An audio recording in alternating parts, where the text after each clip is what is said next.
WhatsApp guys, welcome back to our YouTube channel and a new video. तो भाई आज हम बात करने वाले हैं इस वीडियो में कि कैसे कैसे कैसे आप मल्टी बैगर ढूंढ सकते हो, किस तरीके से आप मल्टी बैगर ढूंढ सकते हो। सबसे पहला सवाल, मल्टी बैगर होता क्या है। हर न्यूज़ चैनल तो इस बारे में बात कर रहा होता है कि multibagger multibagger multibagger, और हम सुन भी रहे होते हैं मल्टी बैगर रिटर्न दिए हैं इस शेयर ने, इस स्टॉक ने मल्टी बैगर रिटर्न दिए। पर मल्टी बैगर है क्या आखिर में, और क्यों हर आदमी मल्टी बैगर ढूंढने पड़ा है। शेयर मार्केट में आप देखो तो हर आदमी मल्टी बैगर ढूंढने के लिए कुछ ना कुछ कोशिश कर रहा है। हर आदमी बात करता है कि मुझे मल्टी बैगर चाहिए, मुझे मल्टी बैगर चाहिए, और ये स्टॉक कहीं मल्टी बैगर तो नहीं। तो इस वीडियो में हम ये समझने की कोशिश करेंगे कि मल्टी बैगर एग्जैक्टली होता क्या है, पहली बात, और दूसरी बात कैसे आप भी अपना खुद का मल्टी बैगर का एक यूनिवर्स बना सकते हो। तो बने रहे। तो भाई स्टार्ट करते हैं कैसे। तो पहले समझते हैं कि मल्टी बैगर क्या होता है। मल्टी बैगर भाई वो स्टॉक होते हैं जो कि आपको बम्पर रिटर्न देते हैं। बम्पर मतलब कि मल्टीपल मतलब कि वो आपके सिर्फ रिटर्न 15% 20% नहीं देते, जबकि वो आपका पोर्टफोलियो करते हैं 2x 3x 4x 5x, यानी कि 4 गुना 5 गुना 10 गुना। तो जो गुना, जो मल्टीप्लाई करें आपका वेल्थ, उसको कहते हैं मल्टी बैगर। यानी कि जो आपको 100% से ऊपर रिटर्न दें, they are basically multi bagger companies and multi bagger shares. हर आदमी मल्टी बैगर ढूंढने के लिए पागल हुआ पड़ा है।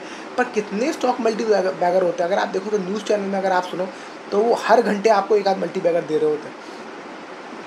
आप सोचो कि इतनी सारी कंपनियां अगर इतनी मल्टी बैगर हो जाएंगी, यानी कि इतनी कंपनियां जो न्यूज़ चैनल पे देते हैं, अगर वो इतने सभी स्टॉक लगातार भागना स्टार्ट कर दें, तो भाई हमारी इंडिया की इकोनॉमी कहाँ पहुँच जाएगी। नहीं, पर ऐसा होता नहीं है अनफॉर्चुनेटली। और इसलिए न्यूज़ चैनल आपको बेवकूफ़ बना रहे होते हैं मल्टी बैगर के नाम पे, अपनी ऑडियंस को इंगेज करने के लिए। कई बार न्यूज़ चैनल के एंकर भी मिले होते हैं, मैं सबको नहीं बोल रहा हूँ, पर अभी रिसेंटली ऐसे बहुत सारे केसेस आए हैं जिसमें न्यूज़ चैनल्स के एंकर खुद इसको कहते हैं इनसाइडर ट्रेडिंग, जिसमें न्यूज़ चैनल के एंकर खुद भी अपने अकाउंट में या अपने रिश्तेदारों के अकाउंट में पहले एक स्टॉक उठाते थे, फिर किसी और आदमी से बोलते थे कि तुम स्टॉक को रिकमेंड कर दो, वो आप उस स्टॉक को रिकमेंड करता था। आप और हम जैसे बुद्धू लोग खरीदते थे स्टॉक ऊपर भागता था क्योंकि एकदम से बाइंग आती थी, और जब वो ऊपर बाइंग आती थी वो अपने शेयर को बेचते थे और प्रॉफिट आधा आधा कर लेते थे। ये न्यूज़ चैनल के एंकर खुद कर रहे थे। ऐसे आप सर्च करेंगे, आपको यूट्यूब पे, मुझे नाम लेने की ज़रूरत नहीं है, आप खुद मिल जाएंगे ऐसे बहुत सारे लोग। तो मल्टी बैगर की कहानी ये है कि मल्टी बैगर के नाम पे धोखा बहुत है, और मल्टी बैगर खोजना इतना आसान नहीं है, क्योंकि वो बहुत चुनिंदा ही होते हैं। बहुत मुश्किल स्टॉक्स होते हैं, बहुत कम स्टॉक्स होते हैं जो आपको मल्टी बैगर रिटर्न देते हैं। मल्टी बैगर का एक एग्जांपल देता हूँ आपको। क्या आपने जूडियो को देखा है? जूडियो रिटेल आपको हर जगह मिलता है। अब जगह आप छोटे छोटे शहरों में जाओगे तो आपको जूडियो के आउटलेट खुले मिलेंगे। पर ये कंपनी जो है जूडियो को रन करती है, इसका नाम है ट्रेंट रिटेल। ट्रेंट कंपनी का नाम है, और ट्रेंट एक बेसिकली टाटा की कंपनी है, इसलिए आप देखोगे जूडियो बाय टाटा हर जगह लिखा मिलता है आपको। ये ट्रेंट जो कंपनी है, मैंने इसको देखा था एक टाइम पे 300-400 रुपये के स्टॉक पे प्राइस पे, मैंने इसको खुद देखा है, और मैंने 600 रुपये पे इसको बेच के भी मैं निकला हूँ। पर आप सोचो आज ये 6-7 हज़ार तक पहुँच चुका था स्टॉक। अभी थोड़ा करेक्ट हुआ है, पर 6-7-8-9 हज़ार पता नहीं कहाँ तक पहुँचा है स्टॉक, और वहाँ से गिर के आया नीचे थोड़ा सा और। पर अब आप सोचो कि इसने कितने, अगर 50 रुपये का, अगर वो 200-300 रुपये का स्टॉक था, और 3,000 5,000 हो गया, तो 10 गुना तो वही हो गया। तो 10 गुना मतलब कि, और अगर 200-300 का था और 6,000 हो गया, तो आप समझो कि 10 गुना से 20 गुना आपका पैसा कर दिया उसने। इसको कहते हैं मल्टी बैगर रिटर्न, इसको कहते हैं मल्टी बैगर। इससे पहले टाइटन भी, हमारा जो टाटा की कंपनी का जो स्टॉक है, वो भी मल्टी बैगर रह चुका है, और राकेश झुनझुनवाला ने इसमें बम्पर मल्टी बैगर रिटर्न्स कमाए हैं। राकेश झुनझुनवाला ने बहुत सस्ते में इसको स्टॉक को उठाया था। अगर आप राकेश झुनझुनवाला की स्टोरी देखना चाहते हो तो आप इसमें ढूंढिएगा, मैंने इस पर वीडियो बनाया है टाइटन और राकेश झुनझुनवाले के रिश्ते के ऊपर, और आपको बड़ा मज़ा आएगा कि टाइटन में कब राकेश झुनझुनवाला घुसे, किस प्राइस पे घुसे, और कैसे कैसे अपनी वो शेयर बढ़ाते गए। आज राकेश झुनझुनवाला तो नहीं है, पर टाइटन में उनकी आज भी होल्डिंग बहुत अच्छी खासी मोटी है, उनकी और उनकी वाइफ की होल्डिंग, राइट। तो टाइटन में वो इतना बड़ा स्टेक आज भी होल्ड करते हैं। तो ये खासियत होती है राइट टाइम पे मल्टी बैगर को ढूंढने की। अगर मैं उस टाइम पे अपना जूडियो को नहीं बेचता, तो वो भी आज मल्टी बैगर रिटर्न मेरे को दे चुका होता। पर क्या कर सकते हैं, this is what how you miss the bus. और ये एक मेरे पास क्लासिक एग्जाम्पल है जो मैंने देखा जाए तो मेरे लिए सामने एकदम जो मेरे हुआ है। और मैं 300-400 रुपये के स्टॉक पे ख़रीद के 500-600 रुपये को बेच के निकल गया जूडियो में, और आज उसने बम्पर मल्टी बैगर रिटर्न दे दिया। तो मल्टी बैगर रिटर्न ढूंढ कह सकते हैं, मल्टी बैगर को ढूंढना कैसे है। तो सबसे पहला जो आपको देखना है वो देखना है ग्रोथ। इस स्टॉक में ग्रोथ कितनी है, इस स्टॉक में पोटेंशियल कितने हैं। जो भी ये बिज़नेस है इसमें आगे आने वाले में एडवांसेस में ये ऐसा कैसा मोट है इनके पास जो कोई और नहीं कर रहा है। अब आप देखो तो जो जूडियो कर रहा है, जूडियो जो कर रहा है वो एक टाइम पे पेंटालून्स करता था, पर पेंटालून और जूडियो का जो बिज़नेस मॉडल है वो काफ़ी डिफरेंट है। जूडियो ज़्यादातर अफोर्डेबल क्लॉथिंग में है, वो ज़्यादातर मिडिल क्लास से लोअर मिडिल क्लास सेगमेंट को ही टारगेट करता है। उसका कोई ब्रांड हाई फाई नहीं होता। वो करते हैं ये जो टारगेट करते हैं ये करते हैं अफोर्डेबल फैशन में, मतलब कि जो फैशन जो कि एक मिडिल क्लास या लोअर मिडिल क्लास के द्वारा अफोर्ड किया जा सकता हो। आप याद रखिए, जब भी दुनिया में रिसेशन आता है या प्रॉब्लम आती है इकोनॉमी में, लोगों के पास पैसे कम होते हैं, तो लिपस्टिक इफ़ेक्ट बहुत तगड़ा काम करता है।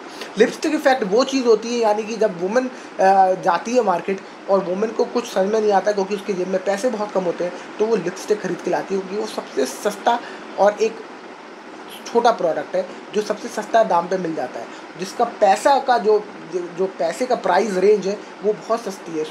200-300 रुपये 500 रुपये की वो एक अपनी लिपस्टिक ले आती है। तो इसको कहते हैं हम लिपस्टिक इफ़ेक्ट, यानी कि वो शॉपिंग करने का उसको जो शौक़ था वो उसने पूरा किया सिर्फ़ और सिर्फ एक लिपस्टिक लाके, यानी कि कम पैसों में अपना शॉपिंग का शौक़ पूरा या श्रृंगार का शौक़ पूरा कर लिया। इसको कहते हैं लिपस्टिक इफ़ेक्ट। और ये लिपस्टिक इफ़ेक्ट जो है वो इंडिया से नहीं आया, बाहर से ही आया है ये कंसेप्ट। जब इकोनॉमी में स्लो डाउन होता है, लोगों के पास पैसा कम होता है, तो लिपस्टिक इफ़ेक्ट काम करता है, और इसका ही जूडियो ने बहुत ही बढ़िया फ़ायदा उठाया है। अब आप सोचो कि हर जो उसकी टी शर्ट होती है वो 200-300 रुपये में मिल जाती है, और जूडियो घुस के उस मार्केट को, जो रिलायंस रिटेल एक टाइम पे था, ट्रेंड्स करके इन्होंने स्टार्ट किया था, रिलायंस ट्रेंड्स, उस मार्केट को पकड़ने की कोशिश करी जूडियो ने। पर अब आप सोचो कि ओवरऑल जूडियो के जो स्टोर हैं, ओवरऑल जो जूडियो का जिस तरीके से मार्केटिंग है, ओवरऑल जो पूरा उसका जो इंफ्रास्ट्रक्चर है, दिस इज़ वर्ल्ड क्लास। और अगर मैं जब यूरोप में था तो मुझे एक स्टोर था, मुझे याद है, ब्रांड था न्यू यॉर्कर भी सेम काम करता था, और मैंने उससे बड़े कपड़े खरीदे। 3-3 4-4 यूरो में टी शर्ट्स मिल जाती थी, बहुत ही बढ़िया टी शर्ट्स और फैशनेबल। तो फैशनेबल कपड़े वो सस्ते दाम में बेचता था, बन के आता था पूरा माल बांग्लादेश में, उसमें लिखा होता था मेड इन बांग्लादेश, और वो सामान न्यूयॉर्कर बेचता था। और न्यूयॉर्कर की खासियत ये थी कि वो उनकी जो ब्रांडिंग थी वो एकदम एलीट क्लास की ब्रांडिंग थी। उनके जो मॉडल्स खड़े होते थे, मॉडल्स नहीं, उनके जो स्टैचूज़ खड़े होते थे, और उनका जो फसाड था, जिस तरीके से वो रखते थे अपने, वो एकदम फैशन स्टेटमेंट। ऐसा लगता था पेरिस के डिज़ाइनर्स को हायर किया है अपने ब्रांड्स, अपने स्टोर को बनाने के लिए। तो वो देखने में पूरा कोशिश करते थे यूरोपियन दिखने की। न्यूयॉर्कर में आप घुसोगे तो बिल्कुल यूरोपियन स्टाइल आपको स्टोर मिलेगा, और पर उसके जो प्राइजेज़ होंगे वो आपको सस्ते मिलेंगे। तो ये न्यूयॉर्कर की जो स्ट्रैटेजी है वो जूडियो ने एकदम हूबहू कॉपी की है। रिसेंटली मैं जूडियो के स्टोर में गया तो मुझे समझ में आया कि उसका जो स्टोर है वो बहुत बढ़िया बनाया है उन्होंने, एकदम इंटरनेशनल लेवल का, यूरोपियन स्टैंडर्ड्स के हिसाब से खूबसूरत, क्लासिकल, मिनिमलिस्टिक और ट्रेंडी। और कपड़े जो हैं वो 200-300 रुपये में आपको टी शर्ट मिल रही है, यानी कि आपको बहुत ही मिडिल से मिडिल क्लास को वो टारगेट कर रहे हैं। तो मिडिल से मिडिल लोअर क्लास को वो टारगेट करने को में अगर सक्सेसफुल हुए हैं तो वो इसलिए हुए क्योंकि रिलायंस ट्रेंड्स का जो और जो विशाल मेगा मार्ट या ऐसे जो छोटे छोटे ब्रांड्स थे जिसमें पब्लिक जा रही थी, वहाँ से पब्लिक अब जूडियो की तरफ जा रही है, क्योंकि वो भी जूडियो से मैच करना चाहती है अपने आप को, क्योंकि जूडियो का जो ब्रांड है, जो स्टाइलिंग है, जो स्टोर है और जो सारा इंफ्रास्ट्रक्चर है, that is more European in terms of looks and feel. और जिस तरीके से उनका पूरा वो बनाया, उन्होंने एकदम न्यूयॉर्कर को कॉपी किया, जो मैं आपको ब्रांड बता रहा हूँ यूरोप में। तो आपको समझ में आता है कि इस तरीके से कंपनी फ़ायदा उठाती है, एडवांटेज उठाती है। और जो रिलायंस ट्रेंड्स का जो मार्केट है और विशाल मेगा मार्ट और छोटे छोटे जो मार्ट्स थे, उनका मार्केट उसने कैप्चर कर लिया जूडियो ने बहुत ही स्मार्टली अपने इस स्टाइलिंग और डिज़ाइन सेंस को लेके। तो तो आपको समझ में आया होगा मेरे हिसाब से इस वीडियो में कि कैसे एक शेयर मल्टी बैगर बनता है। अगर इसके पास ज़ूडियो के पास ये जो इसकी जो स्ट्रेंथ है वो इस स्टाइलिंग में छुपी हुई है, जो उसकी स्ट्रेंथ है वो इस डिज़ाइन में छुपी हुई है, जो स्टोर आपको फील कराता है जब आप घुसते हो, यू फील मोर। स्टोर बहुत बड़े बड़े होते हैं, स्पेशियस होते हैं, और यू फील ऐसा नहीं कि आपको ऐसा ही लगता कि आप लुंडा मार्केट से कपड़े उठा के ला रहे हो, आपको लगता है कि आप बड़े स्टोर से कपड़े उठा के लाए हो। आपको एकदम इंटरनेशनल लेवल का फील कराते हैं उनके स्टोर्स। तो आप एक बार खुद भी वीडियो में जाके देखिए और समझिए कि किस तरीके के शेयर मल्टी बैगर बनते हैं, कैसे शेयर मल्टी बैगर बनते हैं। और अगर आपको ये आप पहले अगर कभी ज़ूडियो के स्टोर में गए होते तो आपको समझ में आता कि हाँ, ट्रेंड कंपनी, अगर मैं भी कभी गया होता इनफैक्ट तो मैं भी शायद सोच पाता कि ट्रेंड कंपनी इतनी बड़ी कंपनी बन सकती है यार, इसका काम बहुत बढ़िया है। उस टाइम पे मैंने सोचा नहीं, उस टाइम पे मुझे ये पता था कि हाँ, ये ट्रेंड जो रिटेल है, ये रिटेल आउटलेट्स खोल रहे हैं और ज़ूडियो इनका ब्रांड है, पर मैं कभी ज़ूडियो के ब्रांड के शोरूम के अंदर घुसा नहीं। जब बाद में घुसा तो मुझे समझ में आया कि क्यों इसने मल्टी बैगर रिटर्न्स दिए हैं। इस तरह के आपको और भी मल्टी बैगर रिटर्न ढूंढना है तो आपको देखना है कंपनी में ग्रोथ, आपको देखना है return on equity, return on capital, price to earning ratio, ये सारी चीज़ें देखनी है आपको। और जो मैं हमेशा वीडियोस में बोलता रहता हूँ, अगर आपको नहीं पता इनको कैसे देखना है तो मैंने इंडिविजुअल वीडियोस भी बनाए हुए हैं इसी चैनल पे कि पी रेशियो क्या होता है, ये क्या होता है, क्या कहते हैं ROC क्या होता है, ROE क्या होता है। तो ये सारे मैंने जो नीचे बनाए हुए हैं, आप इसमें लिस्ट में ढूंढिएगा, आपको वीडियो मिल जाएंगे और आप इंडिविजुअली एक एक फाइनेंशियल जो उसका पैरामीटर है उसको समझ सकते हो।